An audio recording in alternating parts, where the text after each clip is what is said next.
j'ai été invité à méditer un peu sur le 7e jour de la neuvaine spiritaine, qui est la neuvaine préparatoire à la fête de la Pentecôte.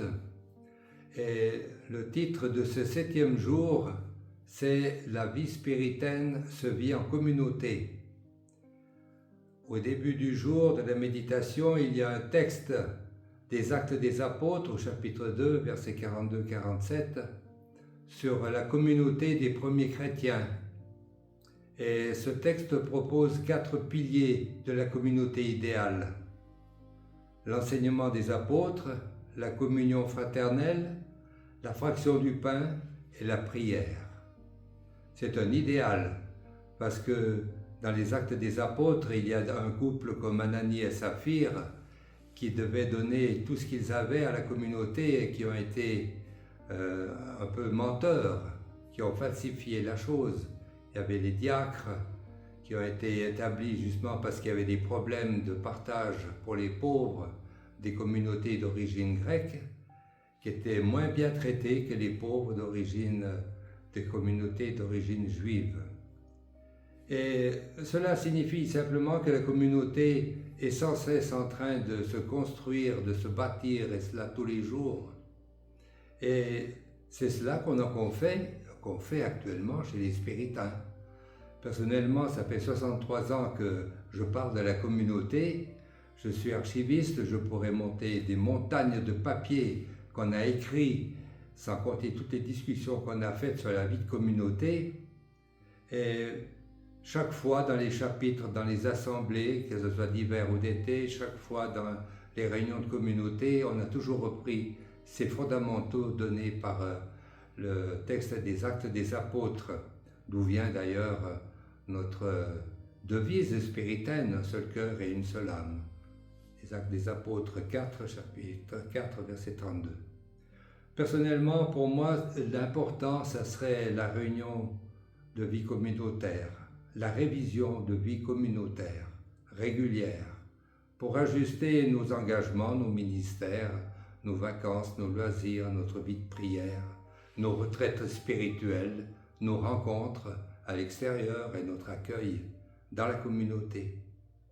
Il s'agit pour nous de nous réajuster sans cesse parce qu'il faut toujours revoir ce que disent les fondateurs, Pollard des Places et Lieberman, pour nous, revoir nos charismes, les charismes communautaires et les charismes des uns et des autres.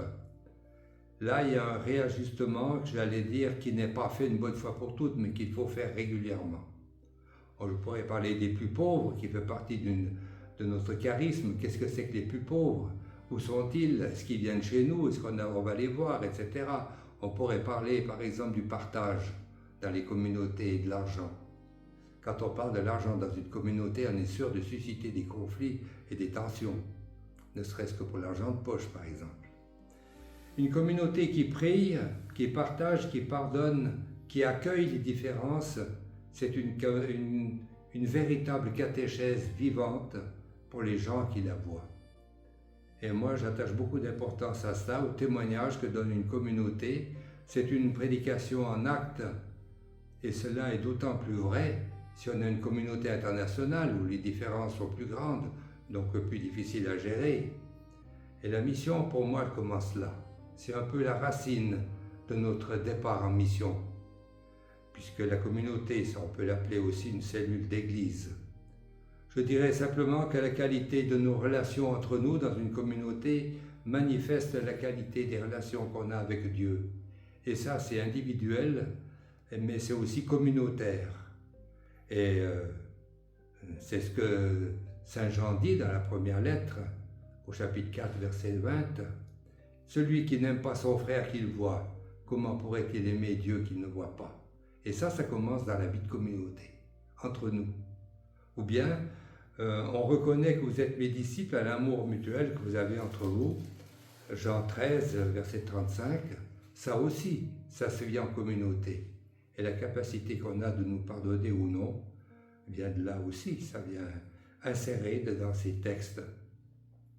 Alors, je dirais simplement que je demande à l'Esprit Saint, dans cette fête de Pentecôte qui arrive, de nous donner ce discernement pour voir où se trouve sa volonté et où se trouve la volonté de Dieu, de façon à pouvoir toujours être juste, au sens de se réajuster par rapport à sa volonté qui est toujours un petit peu différente de la nôtre et qui nous emmène souvent là où on ne voudrait pas trop aller.